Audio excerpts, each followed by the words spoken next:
안녕하세요. 유니쌤입니다. 이번 시간엔 구원투수 도형 에디션 각도에 대해 공부해 보도록 하겠습니다. 먼저 각의 크기 비교하기부터 출발해 보도록 할게요. 자, 우리 각의 크기란 무엇일까요? 각은요, 한 점에서 출발한 두 개의 반직선이 만들어낸 도형을 각이라고 하고요. 이때 두 반직선을 각의 변이라고 하고, 한 점에서 출발했다라고 했죠. 그 점을 각의 꼭지점이라고 합니다. 자, 그러면 각의 크기란 무엇일까요? 바로 이 각을 이루고 있는 두 변이 벌어진 정도를 말하는 거예요. 자, 각의 크기는 변의 길이와는 관계가 없습니다. 자, 변의 길이와는 관계없이 두 변이 벌어진 정도를 말하고 그 두 변이 벌어진 정도가 클수록 큰 각이다 라고 할 수 있어요. 가와 나 두 개의 각이 나와 있는데요. 어느 각이 더 큰 각일까요? 가는 이만큼 벌어져 있죠. 나는 요만큼 벌어져 있습니다. 가가 더 큰 각이다 라고 할 수 있겠죠. 두 번째, 각의 크기를 비교하는 방법으로 겹쳐서 비교하기 할 수 있습니다. 각의 크기가 비슷해서 눈으로 정확하게 비교하기 힘들다라고 한다면 투명 종이를 이용해서 두 각을 겹쳐 비교하시면 됩니다. 자, 먼저 투명 종이에 각을 그대로 그린 다음에 나에 겹쳐서 두 각의 크기를 이와 같이 비교할 수 있습니다. 자, 비교해 본 결과 어떤가요? 나의 크기가 더 크다라는 것을 알 수가 있겠죠. 각의 크기를 비교하는 방법으로 세 번째는 임의의 단위로 비교할 수가 있습니다. 자, 보시면 가장 작은 각이 있어요. 자, 이 작은 각이 가에는 2개 들어가 있고요. 나에는 4개가 들어가 있습니다. 자, 그렇다면 어느 각이 더 큰 걸까요? 4개가 들어가 있는 나의 크기가 더 크다라고 할 수 있겠죠. 자, 이와 같이 임의의 단위를 이용해서도 각의 크기를 비교할 수 있겠습니다. 자, 이제 각의 크기를 비교하는 것뿐만 아니라 각의 크기를 측정할 수도 있어요. 각의 크기를 잴 때는 도구가 필요한데요. 그 도구 이름은 각도기라고 합니다. 각도기. 자, 바로 이 그림이 각도기 그림이에요. 자, 들어가 볼게요. 각의 크기를 바로 각도라고 해요. 각의 크기는 두 변이 벌어진 정도를 말한다라고 했고 그 두 변이 벌어진 정도를 각도라고 하는 겁니다. 자, 그러면 각도의 단위가 필요할 텐데요. 각도의 단위 볼게요. 직각을 똑같이 90조각으로 나눈 것 중 하나. 자, 지금 각도기를 보시면 이만큼이 직각이에요. 이 크기를 똑같은 크기로 90조각으로 나누는 거예요. 그중 하나의 크기, 그것을 1도라고 하고요. 자, 각을 쓰실 때 1도 이렇게 쓰시는데요. 자, 수의 오른쪽 윗부분에 작은 동그라미를 그려주시면 됩니다. 90도를 쓴다라고 하면 90을 쓰시고 자, 오른쪽 위에 작게 그려주셔야 돼요. 가끔은 90도를 쓰세요 라고 했더니 이렇게 쓰는 친구들이 있는데요. 900으로 잘못 읽을 수 있기 때문에요. 작은 동그라미를 써주시면 되겠습니다. 자, 이제 각도를 재는 방법을 알아보도록 할게요. 첫 번째, 각도기의 중심을 각의 꼭지점에 맞춰줍니다.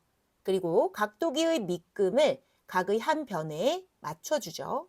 자, 그리고 각을 읽을 때는, 각도를 읽을 때는 각도기의 밑금과 각의 한 변이 만난 쪽의 눈금 0에서 시작하여 각의 나머지 변이 각도기의 눈금과 만나는 부분을 읽어주시면 되는데요. 자, 그림을 보면서 다시 한번 설명해 드리도록 할게요.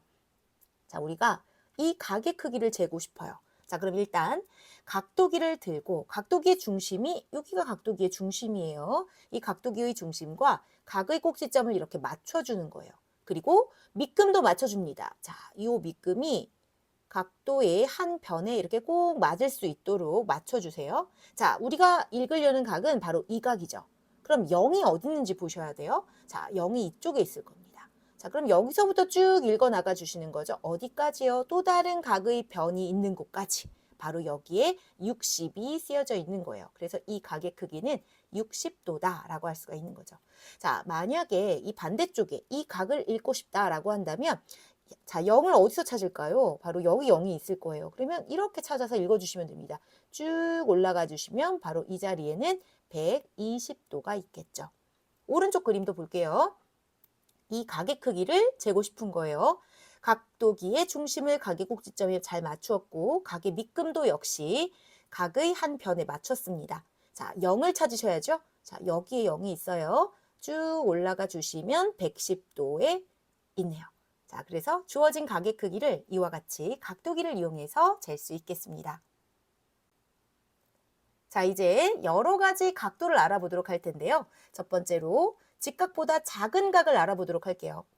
직각은 90도라고 했는데요. 90도보다는 작고 0도보다는 큰 각이 있어요. 그 각을 우리는 예각이라고 부릅니다. 다시 한번 정리할게요. 0도보다는 크고 90도인 직각보다는 작은 각, 그 각을 예각이라고 한다. 자, 우리 예각을 좀 보실게요. 예각, 예각, 예각 어때요? 예리하다. 자, 이런 느낌으로 기억해 주시면 좋겠습니다. 자, 이제 직각보다 큰 각을 알아보도록 할 텐데요. 직각보다 크지만 180도보다는 작은 각이 있어요. 그것을 둔각이라고 합니다. 다시 한번 직각보다는 크고 180보다는 작은 각을 둔각이라고 해요. 자, 지금 세 개의 둔각이 나와 있죠. 둔각, 둔각, 둔각. 예각과 비교를 해본다면 예각은 뭔가 날카로운 느낌이잖아요. 뾰족한 느낌. 둔각은 약간 둔탁한 느낌으로 기억해 주시면 되겠습니다. 다시 한번 정리할게요. 우선 직각은 90도고요. 자, 직각보다 작고 그리고 0도보다 큰 각을 우리는 예각이라고 부를 거고요. 그리고 직각보다는 크고 180도보다는 작은 각을 둔각이라고 부를 겁니다. 자, 우리 직각은 90도잖아요. 90도를 직각이라고 하는데 그럼 180도는 뭐라고 얘기할 수 있을까요? 평각이라고 부른다라는 것도 함께 기억하시기 바랍니다. 자, 이번엔 각도 어림하기 보도록 하겠습니다. 어림하기, 미루어 짐작하다, 예상하다 이렇게 생각해 보시면 돼요. 각도기를 이용하지 않고 주어진 각의 크기가 얼마쯤 될까 하고 어림해 보는 겁니다. 그리고 난 후에 각도기를 이용해서 각도를 재어보고 어림한 각도와 비교해 볼 수 있겠죠? 자, 지금 짙은 색으로 그려져 있는 이 각의 크기를 먼저 어림해 보는 거예요. 몇 도 정도 돼 보일까요? 60도 또는 70도 또는 65도 이렇게 짐작을 해볼 수 있겠죠? 그리고 난 후에 직접 여러분들이 각도기를 이용해서 재어보시면 정확한 각도는 70도가 나오네요. 자, 이렇게 어림한 각도와 잰 각도를 비교해 보시면 되겠습니다. 각도의 합 알아보기. 자, 여러분 각도의 합과 차는요, 크게 어렵지 않아요. 자연수의 덧셈, 뺄셈과 똑같습니다. 자, 먼저 각도의 합이 나와 있는데요. 각도의 합은 두 각을 겹치지 않게 이어붙인 각의 크기와 같습니다. 각도의 합은 자연수의 덧셈과 같은 방법으로 계산한 후에 이 각도 표시를 붙여주시면 되는 거예요. 자, 60도와 25도를 더하려고 해요. 자연수의 덧셈처럼 계산하시면 된다라고 했는데요. 자, 여기가 25도, 아래에 있는 각이 60도예요. 그럼 이들을 더한다라고 했으니까 60과 25를 더하시면 되겠죠? 85가 되고 각도 표시를 붙여주시면 되겠습니다. 각도의 차 알아보기. 각도의 차는요, 한 변을 기준으로 두 각을 겹치게 붙였을 때 겹치지 않은 부분의 각도와 같다라고 되어 있는데요. 자, 우리 60도와 25도의 차를 구한다라고 한다면, 자, 이 큰 각이 60도고요. 그리고 여기 위에 작은 각이 25도예요. 그럼 차이는 바로 색칠한 이만큼의 크기가 두 각의 차이가 되겠죠. 그래서 60과 25의 차를 구하시면 돼요. 뺄셈 해주시면 35라는 차를 구할 수 있고요. 35만 쓰시면 안 되고 반드시 각도 표시를 해주셔야 되겠습니다. 주어진 각도를 이용해서 각 만들기. 자, 주어진 각을 더하거나 또는 빼서 새로운 각을 만들 수 있죠. 주어진 각이 30도와 75도가 주어졌어요. 만약 두 각을 겹치지 않게 바로 이어붙여서 만든다라고 한다면 30과 75의 합인 105도를 만들 수 있고요. 그리고 차를 이용해서도 만들 수 있겠죠. 75도와 30도의 차를 구해서 45도라는 각도, 주어진 각을 이용해서 만들어 볼 수 있겠습니다. 자, 우리 시계에서도 각도를 구할 수 있어요. 자, 이 부분 잘 보시기 바랍니다. 시계가 6시를 가리킬 때 각도가 몇 도가 될까요? 6시를 가리켜요. 그러면 180도 평각을 나타냅니다. 자, 그러면 3시를 나타낸다면 몇 도가 될까요? 세시를 이렇게 나타낸다면 직각이 될 수 있겠죠. 자, 그러면 이 직각을 다시 3등분한다라고 생각을 하시면요. 이 큰 눈곱 한 칸의 크기는 몇 도가 될까요?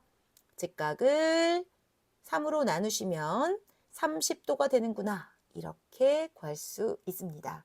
자, 그렇다면 우리 그림에 나와 있는 시각은 내시죠. 이 내시를 가리키고 있는데 작은 쪽의 각은 몇 도가 될 수 있을까요? 자, 이 큰 눈금이 몇 칸 들어가는지 보시면 됩니다. 몇 조각이 들어가 있죠? 네 조각이요. 한 조각, 이 한 칸의 크기가 30도가 되니까요. 30의 4배를 해주시면 120도를 나타내는구나 라는 것을 알 수 있습니다. 자, 이렇게 해서 우리 각도 단원에서 알아야 될 핵심 개념들 정리했고요. 이제 문제풀이로 들어가 보도록 하겠습니다.